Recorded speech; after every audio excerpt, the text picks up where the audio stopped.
right, guys, another episode of the Jake Shields podcast here on Tarps Off Sports. Chris Mancuso here. Jake, what's up, man? How are you? Good, man. Just hanging out like always, in between workouts, coming in to chat and talk MMA. Yeah, man. I was listening to, I think it was the MMA hour. I listen to all the shows just on in the background as I'm working, and Nitzik was on there. You're full-time coaching now with Extreme Couture. You must be pretty pumped up about that. Yeah, I mean, I still want to call it full-time coaching, but I'm there quite a bit. And yeah, me and Eric work great alongside each other. So we, train a lot of the same. There's a lot of fighters and a lot of coaches in Extreme Couture. A lot of great coaches, love them all. But Eric's the guy that I tend to, for every reason, work with a lot of the same guys. I think he's a phenomenal coach. So.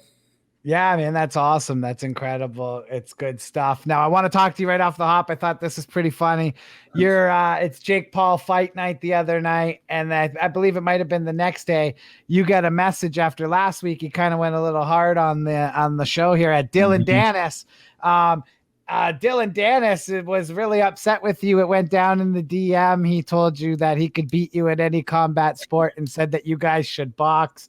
It looks like you've been having some fun with that on social media, and it looked like some of the community started getting at him. I saw Gordon Ryan chirping him, and yeah, he's just the biggest clown in the MMA community. It's just I'm sitting there, like I said, we made fun of him a little bit, but he brings it upon himself. And I get this DM. I think it was like 11:30 in the morning my time, so 2:30 in New York. I mean, the guy's he's up at night or doing coke or something, feeling brave. And he calls me out to a fight. He's like, well, since you beat Tyron in a striking match too, I guess because Tyron he's probably trying to get that Jake Paul fight. So I'm like, all right, this clown. So I'm like, let's do it. Tweet at Scott Coker, tweet all this thing. Hit Scott Coker up. Says hasn't heard anything back from Dillon, but Dillon just hit me back again this morning. He's just like, all right, I'll do it as long as we do the Olympic level drug testing. I'm like, okay, I'm not on anything. Let's do it. Send me the contract. I think he was hoping for that was a way out, but we'll see if he says anything. And Dillon is just, at some point you start feeling bad for him, but he brings it upon himself. He's just the easiest guy to clown. You could just, I could make a Dillon Danis meme and throw it up. We'll get like 10,000 likes. There's one on Twitter. You're going to get like 10,000 likes on it. It's just too easy. I think I post something like, it's the one thing that can bring the MMA and Jiu-Jitsu community together. We fight over everything, but you bring in Dillon Danis, everyone can agree to pile on, and what a tool bag that guy is.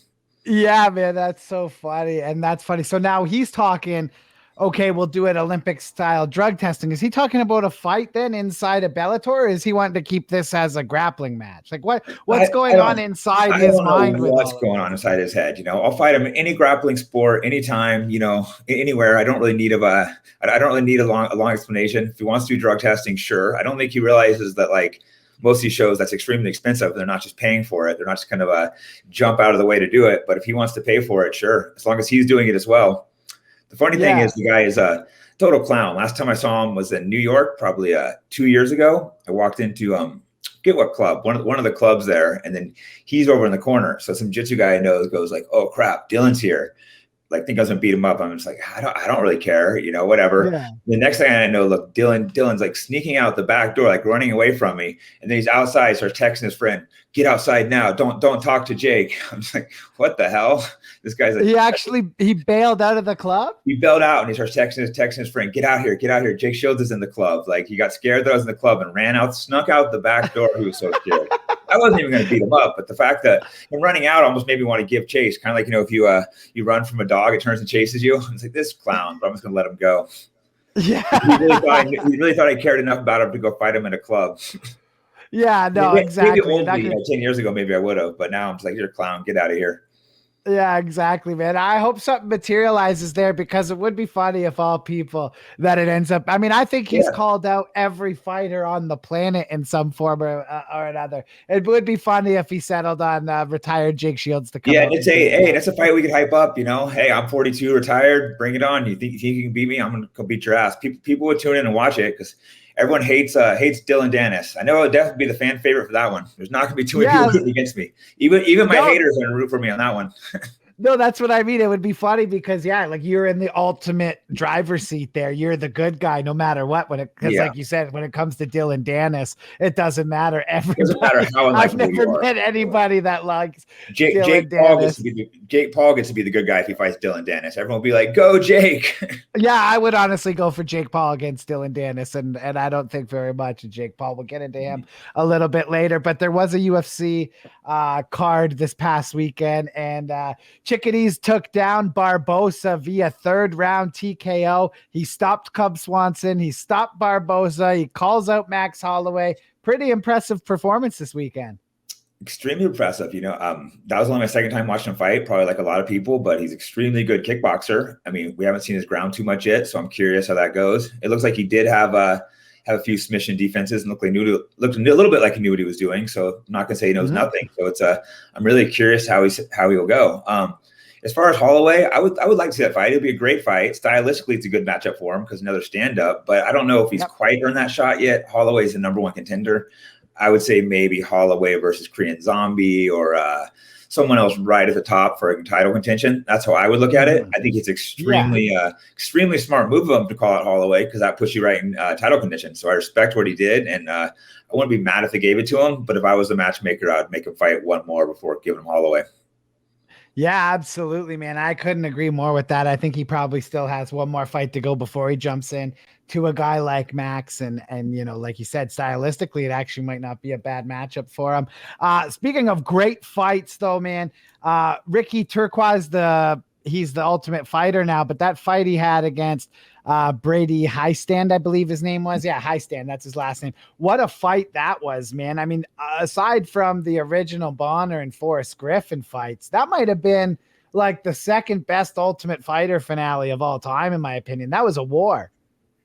Yeah, man. Unfortunately, I didn't watch that fight. I went to watch it last night on UFC Fight Pass, and for some reason they had it off there. So I'm like, oh man, I heard it was great. I'm sure some other sites I can look and find, but I was kind of disappointed I couldn't watch it. But I can't wait to go and catch up and see that from what I've heard. Yeah, man. No, it was a definite war. Brian Battle got a contract as well. It was a good season, man. I know a lot of people weren't looking so much forward to Ortega and Volkanovski being the coaches, but it ended up being not a bad season at all. It ended up being pretty great. Speaking of great guys, I want to let you know that today's episode is brought to you by FusionFightGear.com. Go on over there and hit the promo code JakeAJJ for 20% off your order. And if you're from down under, Australia, New Zealand, go to Poncho Michael, PANCHOMICHAEL.com.au. Same discount, same code, JakeAJJ. Grab a gi, grab a rash guard, and we got some more fights coming up this weekend here, Jake. Darren Till returns to the octagon for the first time in over a year. He was looking like he was going to be one of the next big superstars. And then, he takes that loss to Tyron Woodley in 2018. He loses to Masvidal, loses to Whitaker. I know he beat Gastelum, but that's not a great indicator. He's looking to get back into that contention. And I know if you're the UFC, you want to see him get back, but no small order when you're going up against Derek Brunson. Brunson's on a 4-fight win streak. He beat Holland. He's beat Theodoru. He beat Heinich, I believe. So he has some good wins under his belt. This is going to be a tough one for Darren Till. Yeah, it's a tough one. I favor Derek on this one, to be honest. He's in a win streak. Hill's been having some trouble. Hill's a guy I like. They built him up maybe a little too quick, threw him too many tough fights. And then once he's built up, he's a big name. They're probably paying him well. So every fight to make him tough and fight an extremely tough opponent. He's getting no easy breaks. Everyone you mentioned is extremely good. So he's losing these fights to the very best. And here we go again, in a main event versus Derek Brunson. It's a tough fight. So sometimes the UFC does that to people. Instead of like building him up a little bit better, they start throwing you to the wolves, and it can hurt someone's career. If he loses this one, then he could possibly look at getting cut even. So it's not the best situation for him. But it's not really fair because he's been fighting elite talent, but he's just having trouble getting through that elite talent. He needs to get really built a little more first. Yeah. Till might have been thrown to like a little bit, I don't know, maybe thrown in a little bit quick, but there was all that hype around him. And I mean, like you said, Whitaker, Masvidal, Woodley, all great opponents. He's got to come back and make it happen. We have another great UK fighter on the card as well. You know, the card was supposed to happen in England, can't happen in England. It moves to Vegas. Paddy the Baddy Pimblett takes on Luigi Vendrami. I don't know a ton about Vendrami, but I do know I watch Paddy Pimblett quite a bit with Cage Warriors, and he is an exciting fighter. He gives me that kind of Connor vibe without quite arrogant. Being not such an area. He's actually really good dude. You always see him. He interacts with the people on social media, all his fans. He's proper funny too. I've seen him doing the media circuit now. Have you seen much on him? And I don't know a ton about him, but I mean, agree with everything you said. I think he's got star quality. He's a little bit I've seen. He seems likable, funny, charismatic, and he fights exciting. You know, he comes at it, and he's a good grappler. Most European fighters are known as their stand-up fighters, and his grappling looks really good. Gets to the back, chokes people out, constant forwards pressure. From what I've seen, I would love to see him fight more. Hope he goes and wins, and they could. He's a guy the UFC probably wants to win because a potential huge star. They love those European stars because not as many of them. We have a ton of American stars, but when you get a European that can fight, they want to push them. Absolutely right. It just draws more eyeballs from outside the traditional. Good for the sport overall worldwide of people that are coming out of other countries. And as you can see, it is everywhere worldwide now with champs from all over the world. Yep.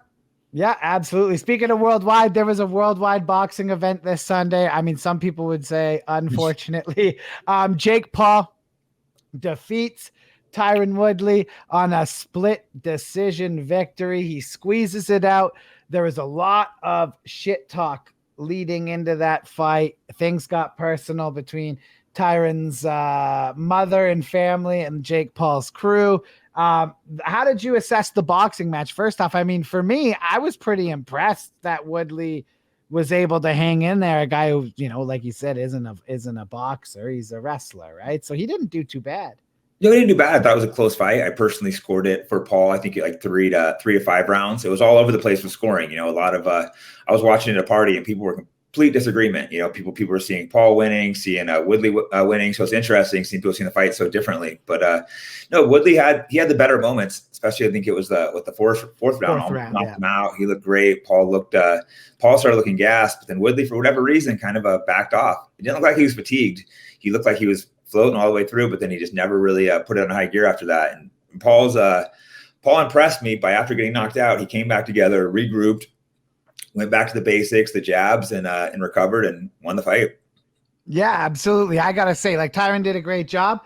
I will say though, I get kind of why you could see Jake Paul playing this. So I'm going to take some time off. I'm retired because, like, listen, Tyron's a wrestler. No disrespect to him. I don't know the guy from anything. I've never spoken with him, but I will say I respect his resume. It speaks for itself. He went in there. He did a good job.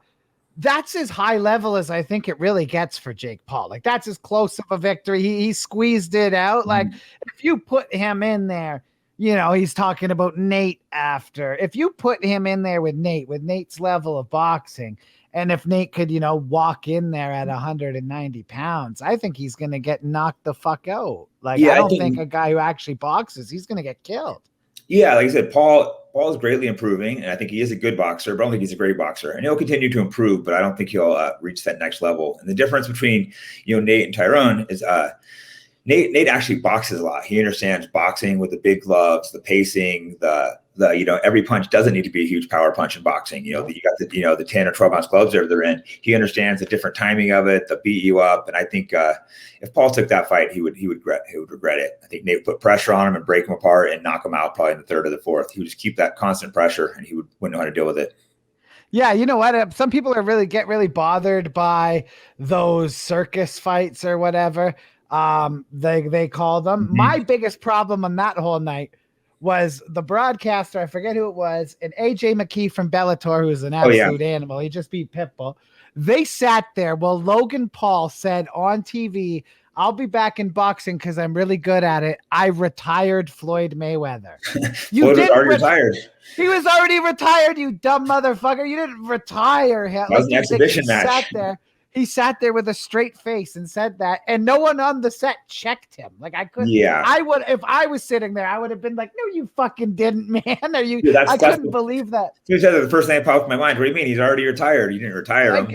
Luckily, I was watching it with no volume. It was a party, so I couldn't hear anything. So I saw them, but I didn't hear anything. That's hilarious. It wasn't even a pro fight because you're fighting a retired guy who was made an exhibition. Who also held you up from a flash knockout and saved you from becoming a global embarrassment, probably for money. 30, 40 pounds less. And he goes, I retired him. It was such a fantasy land. I'm not sure if you saw Tommy Fury kicked off the card. It looks like the way Jake Paul likes to strategically put things, now the word is he's never fought a boxer. You think Tommy Fury's next? That was the guy who fought Pretty Boy Taylor off the hop. Yeah, I didn't watch the whole card. I don't know too much about Tommy. How many fights he has? You have a bunch of pro fights or a few? No, I think he's 5-0 now. I believe his record is 5-0. And, he's Tyson Fury's brother, so he gets a little bit of credit. It's a good marketing ploy, but it depends on how good he is. If he fights like Tyson Fury, you probably don't want to fight him. Listen, whoever's handling Jake Paul, he's got like the smartest people in the world. Because from what I saw with his boxing, like that Anthony Pretty Boy Taylor was pretty bad. And like Tommy Fury still it was only 4 rounds, but the guy really didn't get killed in it. So Fury's not very good. It's very smart play by Jake Paul and his whoever's handling him. I think it sounds like strategically they probably try to give him an easy opponent to win and then build that as potentially his next fight. Because I'm sure he would love to fight Nick or Nate, or would he really? Money wise, that would be the massive fight. But I don't know if he actually wants to get in and fight him. But that'd be a cool brothers event. Yeah, that could be the biggest event they could do. And then I can fight Dillon Danis on the undercard. There we go. We got a college. I wouldn't expect Dillon to reply. I mean, he'll tell you after this, once he sees a clip or something, he'll be like, I'm in for that boxing match, but he's not in. That's so funny. Did you ask Scott Coker about it? Like, did you ask him personally? Like I didn't personally at him, but I tweeted at him. And Dillon, I'm sure Dillon hasn't contacted him. That is so funny. I don't expect him to either. I think Dillon just he talks himself in situations. You notice he's not calling out like Gegard Mousasi or anyone that's currently signed with Bellator. He's calling out people either in contract for the UFC or retired people. But hey, I can come out of retirement and fight him. So you gotta be careful calling me out. Yeah, exactly. It's funny, man. I know he was talking about Bisping, and he's always talking about someone he can't fight, man. Now wasn't he talking about boxing Bisping or something too? Bisping would piece him up. Oh yeah, it wouldn't even be close. But I wanted to bring this up. Unfortunately in this industry things happen, and there's so many fighters, but it's a big community. And Kyle Reyes passes away, man, at 30 years old. Pro record of 15-7. I know he was actually up at the Extreme Couture gym. That's so sad, man. I mean, obviously condolences and everything, but I mean, I imagine the mood was pretty somber around the gym. That's so man, it was kind of a surprise. I think it's he's a young guy. I mean, I didn't know him real well. I did talk to him occasionally, didn't really spar him because he's lighter and stuff, had free passes with him. But I mean, a lot of those guys was close to him, and they were, guys, crying when they heard. It was a bunch of really sad people. And the part that's even worse, or made it worse to me, is I see him in there all the time, bringing in there with his daughter. He has a daughter. I don't know how old she is. Looks like 8. In that age, they look super close. He's always bringing her in there, talking, working out with her. So I would notice that. And then, because first I'm like, wait, Kyle Reyes, who's that? And the guy would always bring his daughter in. I see him in there all the time. It's that's definitely sad, And like I said, a lot of the guys in the gym that I'm close to are really close to him. They all said he was a great guy, and such a weird thing. He was getting a simple surgery, I guess, simple bicep surgery, and then just afterwards didn't quite recover, and lung collapse or something weird. And it was like he got an infection or something from the surgery, and then you go septic, and then it gets into your lung, and it's like, holy fuck, man. It just, it can happen to anybody, man. Life's precious. He's a young, healthy guy, with his daughter, and I'm always careful to get surgeries and stuff. You got to think twice. You got to make sure you really need it. Yeah, man, exactly. It's unfortunate. It's like you said, every time you go under the knife, you sign a form for a reason, right? Unfortunately that stuff happens. But seeing that happen to someone that's I personally wasn't real close to him, but he's in the same circle and have friends that are close to him. It's still devastating when you see someone and that everyone says, oh, he was generally a good guy, Yeah, man, that's super unfortunate. Now to kick it back into the MMA sphere, I got to ask you about this. Now we're seeing a lot of stuff. You know, the UFC lost a fight because the one fighter pushed the other fighter. He snaps his neck back, gets himself a concussion. You're seeing a lot more, a little bit more violence going off at these face-offs here. But I want to show you a clip. And then I got to talk to you about these face-offs, but I'm going to throw the clip up here first. This was from another promotion, a smaller promotion, but I'll give it to you here. Ooh, that was definitely uncalled for. Wait, one more time. Oh, Yeah, it seemed kind of unprovoked. Like I was kind of walking forward. dude, they were walking forward to do their pose off, and he just jumped and kneed him, knocked him out. Now he's not going to be able to fight. You cost him money. Like, do you think it'll come to a point where these face-offs aren't worth it, or do you think they still need them to build up the hype? I think they'll still do them. Just it's just going to happen occasionally. The ones they think there's going to be a fight, you notice Dana will get between them. They'll have the security ready to jump in between them because people like the stare offs. They like the shit talking. It's rare that's going to happen.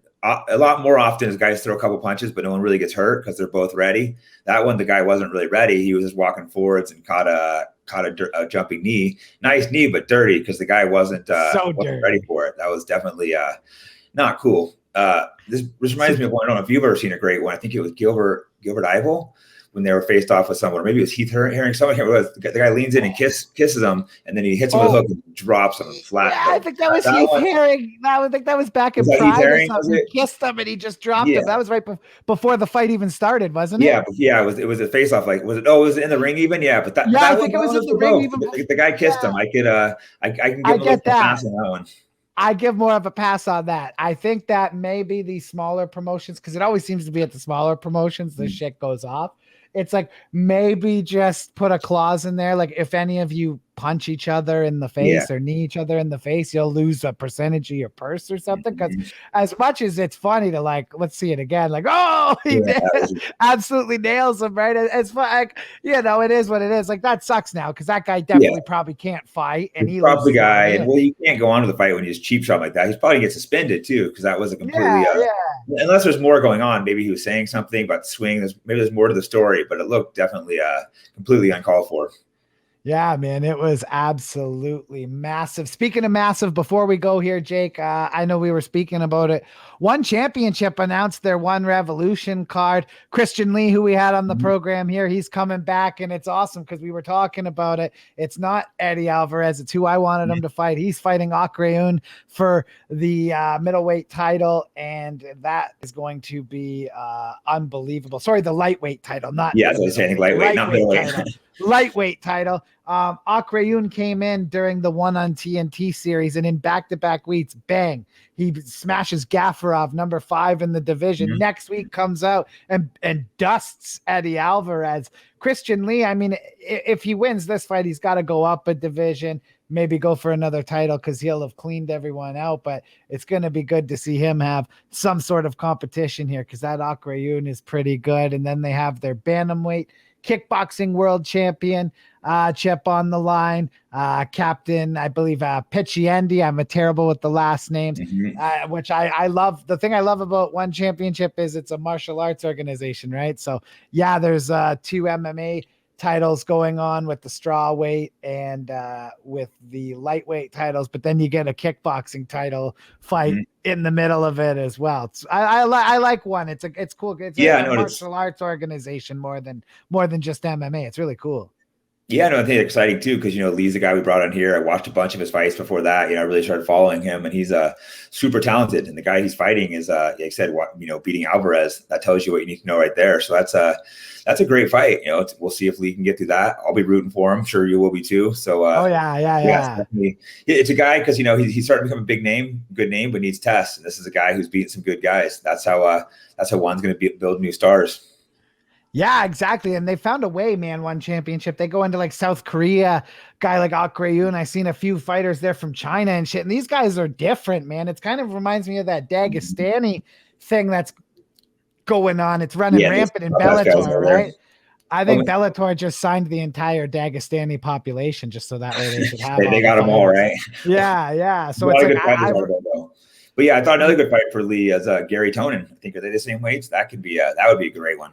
Hell yeah, man. That would be a great matchup for them. And hopefully how's Gordon doing too? Because he was supposed to grapple inside one too. Have you heard anything about him? I talked to him about a month ago. He wasn't 100% better, but he's making big improvements. They had him on he had some kind of I don't know what they had him on. They had some kind of like hormone or something for his stomach that was changing the acidity. And he was saying he was starting to be able to eat. He was still nauseous, but he was able to eat because he wasn't able to eat for a while. And then I think they diagnosed him with his problem, I think, was he took staph too much. I mean, he kept getting staph, took antibiotics too much, and just killed all the bacteria in his stomach. So there's some process they're trying to rebuild his gut bacteria. So he wasn't 100%, but he was improvement to the right direction. And I'll probably talk to him the next week, and hopefully good news. That's another guy we should get on here to have him chat when he makes his return, see what he has to announce. Hopefully he'll make his return. I don't want to preemptively say he's going to return, but it was sounding optimistic when I talked to him. At his age, to retire was just is sad. And he wasn't doing it as a publicity stunt. He was doing it because he had dealt with 4 years of just excruciating stomach pain. He was winning world titles with a stomach issue, and that shows how impressive he is. So if he can get this solved, he's gonna go out there. I think he can just run through people. Yeah. I mean, unbelievable. One of the best to do it. You'll hope he can get back and compete again for sure. I saw him actually giving it to Danis over all the stuff with you guys too on Instagram. He was even getting in on the fun.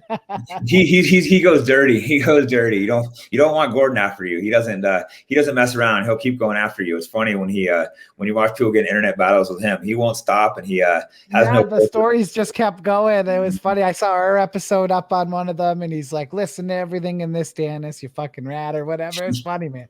It was hilarious as hell.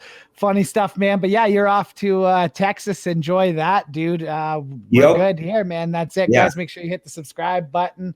Hopefully, you know what? It's been a little slow on the MMA here, which I think we kind of needed. There was like 3 months where it felt like every organization had a card every weekend. It's kind of slowed up.